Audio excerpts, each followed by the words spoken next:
New Mexico seems like an oxymoron. Travel here and it has a distinctly old and classic feel, like a John Wayne Western.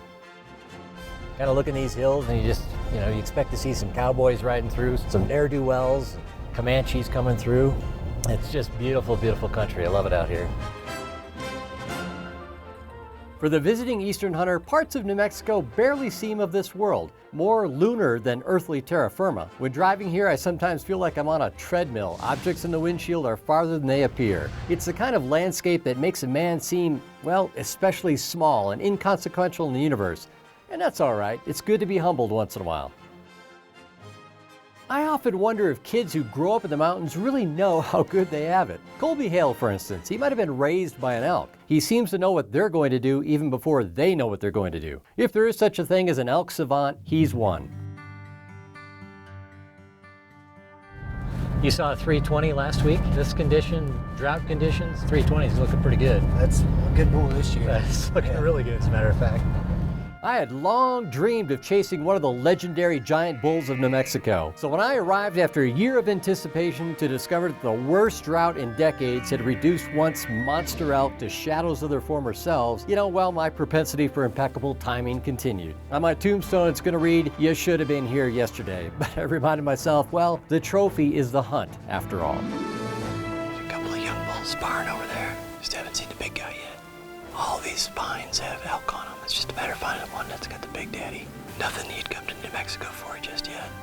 Coming from the aspen-covered Colorado Rockies, it seems nearly foreign to see elk milling around the juniper and cedar trees that dot the otherwise gently rolling landscapes of this part of New Mexico. God, these things are just loaded with berries. Yeah, they are. I mean, every elk we've seen basically has been working the outside rim of these things. Right. But you had late rain, so this is about all that came out late. Yeah, A that little bit late of grass, rain came up the 12th of August, and the rut's late. All the blooming of the berries are late. It's about one of the favorite things those elk are eating right now. So your elk tastes like gin? Is that what you're trying to say this time of year? Maybe a little. Right. It's good to see young people like Van's son, Colby Hale, take to the hunting life the way a lad takes to water. Having grown up in the outfitting biz, he's savvy beyond his years, and he's an instinctive and intuitive hunter. The next generation of American sportsmen is alive and well, proof that the instinct to hunt and pursue is hardwired in some and simply cannot be repressed. You gotta put some miles on in this country, don't you? This is big, vast country here. Yeah, it's pretty rare to not walk 4 or 5 miles a day in this country. Looks like a little five, but how far? 65 yards. We intercepted a small bull bedded down on the shady hillside. Just to the left. That was fun. We snuck right up on him, huh? It's that kind of suspense that I love, knowing that every turn in the trail could bring a new opportunity. You just had to be ready. That's a lot of the magic of this kind of hunting. Elk. Of all our continent's celebrated species of deer, from Alaskan moose to Florida key whitetails, the spectacle of the bull elk and the bugle simply takes center stage. With the amphitheater of the Rockies adorned in golden aspens, it is clear that the good Lord saved his best work for the wapiti.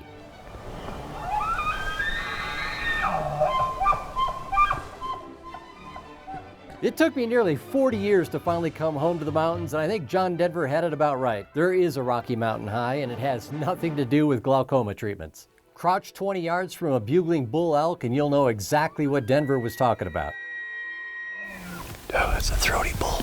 Damn. There is just something about the sound of an elk bugle in the darkness of pre-dawn that just rattles my bones like an electrical charge running through every synapse of my body. His bugle's echoing out. Yeah, pretty throaty. Yeah. Sounded like a stud.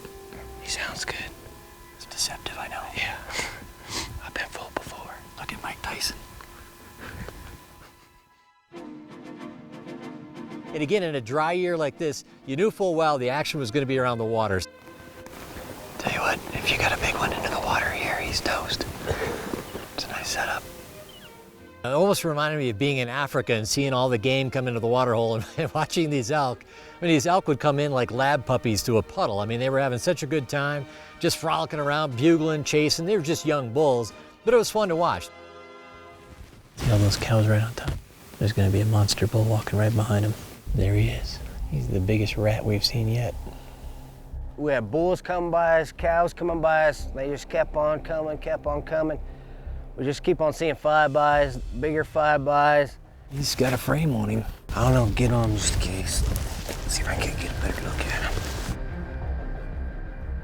Jeez, he looks good. I mean, he looks good for, that's way better than anything else we've seen. Yeah, he's the biggest one we've seen. Yeah, he's just a 5x5. I don't know if I want to shoot just a 5x5. It's one of those deals where it's like, you know, I got a great rest. He's about 300 yards away. Colby, I'm on him. You tell me. You know this area. You've been scouting this area. I don't want to take something if you think there's a chance of getting something better. Yeah, he just made a decision. He's walking. Went by that tree. Yeah, I mean, look, I know that's not the kind of bull you'd normally take out of here, but this is not a normal year either, Right. so it's, you make the call, that's fine. That's fine. I mean, it's, hey, I'm with you, buddy. I tell you what, we just turned down on a 5x5 that's way better than anything else we've seen here. And it's just a tough year, a super tough year, but we've got a ton of elk down here. The elk are bugling like crazy. And so I left Chris down there set up watching those elk, and I decided to come up over the ridge, see what was coming up the other drainage. And as soon as I topped out, I seen about 50 head moving through there with one nice bull. So I haul-tailed it back. What do you just put there? There's a good bull over here with a bunch of cows moving down the drain. Let's go. Come on, come on. He's down there in the bottom moving with about 40 cows. There's a good bull He's over good. here. Get up there, get up there, get up there. We get over the hill. Sure enough, I mean, this whole valley is full of elk. He's on the bottom. Yeah, he's right here. This one coming. And we get down, and the grass be too high, and the bull's too low down the bottom, so we have to move again. Right up here, come on. Let's go. Jeez, that's the best. That's Yeah, way it's a better good than anything bull. else we've seen. Get up there, get up there. Let's go. Get set up how you need to. Yeah, give me a range on him. Yeah. He's the one down there in the bottom. Got set up again on the packs, and it was still too low. And so we moved down probably about 300 yards, got a good image of all the elk on this hillside. Let's try him right here. I'm gonna use sticks here. Get those shooting sticks up. They're moving pretty quick. I don't think they see us. No, he's gotta be about 3, huh? He's up above those cows. We have to go behind that tree. Yeah, no, he's, what is he, about 3? 346. Take your time. Take your time. Get a good shot. Ready, here we go, here we go. 340? Yeah, just over 340. Take your time. Here we go, here we Take your go. time. Got him. Take a shot. Shot over him. Shot over him. Shot felt good, man. He's going up the hill. Here we go, here we He's going go. up the hill. Just to the right. He's going down. He's going down. You must have got That first shot was right on him, man. Yeah, must have blew through him. Yeah, He's right in the down. middle of his chest, man. Right, shooting. What do you mean I shot over him? What's up? I'm shooting over him stuff. The dust flew. It went right through him. Yeah, it That did. shot went right through him. Look at that. Yeah. Way to go, man. Good job. Let's go have a look at this one right here. Take a look. Sometimes things just work out for all the right reasons, so no ground shrinkage anyway. Yeah. Good looking bull. Boy, you can see the drought though, can't you? Yeah. Look at it. Look at the effects of the drought. He has good fronts. But I mean, look at the bases here. Yeah. Look how heavy that is. That's an old bull. Oh, yeah. I mean, he's a 300 class bull right now. That's what? He's probably In a on a good normal year? year, 330, 340. Yeah. As is, he's still a dandy. I'm happy to have him, I'll tell you that. Yeah. Thank God you spotted him, man. Way to go. Love it, love it, love it, love it. God, I just never get tired of elk. There's something about elk. It's our greatest deer species, you know? Moose, whitetails, mule deer, whatever. This is the king right here. You know what? The good news is this bull will fit right into a Ram that we can drive right here. Yeah, How sweet is that? we can back up right to him. You know, the older I get, the more important that is. The mark of a great outfitter isn't what he can do in bountiful years, it's what he can do when conditions are tough. And this year in New Mexico, conditions were as tough as they have been in decades, with many months of severe drought and widespread wildfires. They would put Van Hale's impeccable reputation to the test.